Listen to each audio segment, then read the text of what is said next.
Avaakoon listi ta'uudhaaf guyyaa 5 qofaatu hafe jechuudha. Avaakoon gaafa Juulaay 30 listi akka ta'u chaanaalii isaanii irratti beeksisanii jiru jechuudha. Avaakoon warri hin eegalle ammayyuu taanaan eegaluuf carraa qabdu. Warri eegaltanii jirtanittanis koongiraajuleeshin baga gammaddan. Avaakoon listi ta'uudhaaf guyyaa 5 qofaatu isin hafe jechuudha.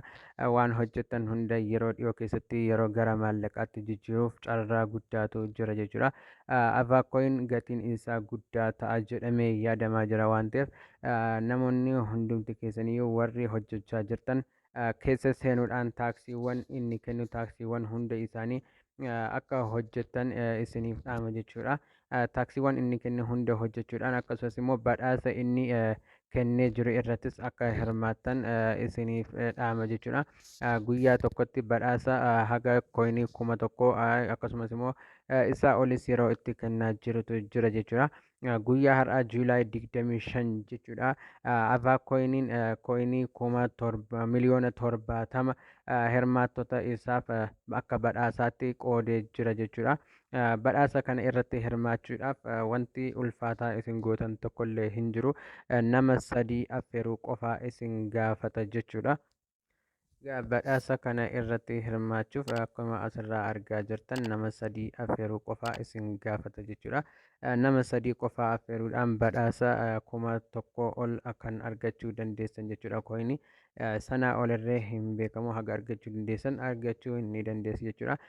Kanaan duratti garuu namoonni waalet konneektii hin goone waaletii keessan konneektii godhachuu qabdu. Akkasumas immoo akkaawuntiin keessan veriifaayi ta'ee haala kanaatiin magariisa irra kaa'uu qaba jechuudha. Sana gochuuf immoo maaltu isinirraa barbaachisa? Profaayilii keessan keessa seenuudhaan jalqaba irratti toon bilookcheenii konneektii ni gootu. Lammaffaarratti immoo iimeelii keessan ni barreessitu. Iimeeliin isin barreessitan xumura irratti gmail.com kan jedhu osoo hin taane outlook.com yookiin immoo yahoo.com kan jedhu iimeelota akkasii ta'uu qabu jechuudha. Iimeelii gmail.com kan jedhu xumura isaa irratti isin irraa hin fudhatu jechuudha. Amma fakkeenyaaf kiyyaa gmail.com kan jedhu yoo ta'e narraa hin fudhatu jechuudha. Kiyyaa yahoo.com jedheen galchuu qaba jechuudha. Kanaaf haala kanaatiin galchitanii akkaawuntii keessan illee veriifaayi godhachuu qabdu jechuudha. Haala kanaatiin magariisa isiniif kaa'uu qaba jechuudha. Kanaaf haala kanaatiin maal gootu ittiin fayyadamuu ni dandeessu jechuudha. Kun akkuma argitan chaanaalii isaanii irratti Juulaay 30 liistii akka ta'u ifa baasanii jiru jechuudha. Juulaay 30 avaakooniin liistii ni ta'a jechuudha. Gaafa Juulaay 30 maallaqa keessanitti jijjiirrachuu ni dandeessu jechuudha. Warri hin eegalle akkamittiin eegalla liinkii isaa eessaa arganna kan jedhanuuf koomentii jalqabaa irra isiniif nan kaa'a. Akkasumas immoo diskiripshinii barreeffamaa kana jalas isiniif nan kaa'a jechuudha. Yoo barbaaddanis immoo gara telegiraamii kiyyaa tek jettanii seenuudhaan telegiraamii keenya jalaa argattu jechuudha. Kunoo akkuma argitan liinkii haala kanaatiin isiniif nan kaa'a jechuudha. Telegiraamii kiyya jala haala kanaatiin liinkii argattu jechuudha. Telegiraamiin kiyya kunoo isa kanadha jechuudha.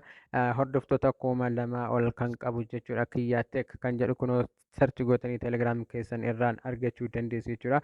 Warri hin eegalle ammayyuu taanaan yeroo bal'aa qabdu jechuudha. Kanaaf ammayyuu taanaan osoo yeroon isaa isin jalaa hin dhumatiin osoo yeroon isaa isin jalaa hin dhaabbatiin dafaa eegalaa isiniin jedha jechuudha. Akkasumas immoo namoonni tokko tokko gaaffii kan na gaafachaa turtaniittan ni jirtu jechuudha. Avaakoon appilikeeshinii isaa keessa yeroo seennu riiferaal yogguu nama gochuuf invaayit gochuuf kaanu liinkii nuuf hin kennu barreeffama qofaan nuuf kenna warri jettan haala kamiin akka liinkii argachuu dandeessan amma isinitti nan agarsiisa jechuudha. Bakka bootii keessan haala kanaatiin erga istaart gootanii seentanii booddee bakka xiyyaan isinitti agarsiisu kana meenuu kan jedhutu jira. Bakka isaa yeroo tokkoof ni tuqxu jechuudha. Erga bakka sana tuqxanii booddee get my referral link kan jedhutu jira. Bakka kana irratti maal gootu ni tuqxu jechuudha. Bakka get my referral link jedhu erga tuqxanii booddee liinkii isiniif ni baasa jechuudha. Haala kanaatiin irratti erga tuqxanii booddee kun akkuma argitan liinkii kunoo haala kanaatiin isiniif ni baasa jechuudha. Liinkii keessan kana koppii gochuudhaan namootaaf sheer gochuu dandeessu. Nama 3 qofaa affeeruun badhaasa haga koinii 1,000 ol kan kennamu irratti hirmaachuu hin dagatinaa isiniin jedha. Avaakoonii yeroo dhiyootti listi ta'a jechuudha. Kanaaf hundumti keessaniyyuu irratti hirmaadhaa. Booda osoo hin eegaleerate jettanii gaabbii keessa seenuun dura har'a hojjedhaa isiniin jedhaa jechuudha. Kanaaf odeeffannoo biraatiin hamma walitti deebinutti abbaa konyee keessan hojjedhaa isiniin jedha jechuudha. Viidiyoon kun yoo isinitti toleera ta'e ammoo laayik gochuun sheer gochuun viidiyoo gaafa abbaa konyee liistii ta'u akkamittiin akka kileem godhatan akkamittiin akka birriitti jijjiirratan viidiyoo isiniif nan hojjedha. Kanaaf viidiyoo kana laayik sheer sabskiraayib gochuudhaan na jajjabeessaa isiniin jedha jechuudha. Viidiyoo biraatiin hamma walitti deebinutti nagaan naaf tura. Gudbaay.